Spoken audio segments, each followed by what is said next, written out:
आज कुणाकुणाचा शपथविधी होणार आहे हे पाहणं महत्त्वाचं आहे। माहिती जनसंपर्क संचालनालयाचे पत्रक समोर आलेलं आहे। राज्य मंत्रिमंडळातील सदस्यही शपथ घेणार का हे पाहणं सध्या महत्त्वाचं आहे। मुख्यमंत्री आणि उपमुख्यमंत्र्यांसह काही जण शपथ घेणार का हे पाहणं महत्त्वाचं आहे, कारण सध्या तोच संभ्रम आहे। काही नेत्यांकडून तशा प्रतिक्रिया येतायत।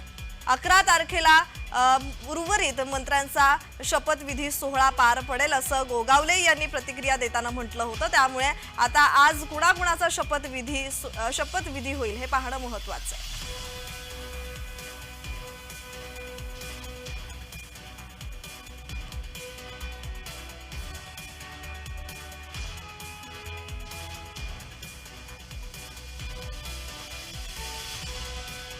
राहिला प्रश्न किती मंत्री शपथ घेणार आहे, कोण शपथ घेणार आहे, हे सर्व राज्यपाल जी यांच्याकडे यादी जातं।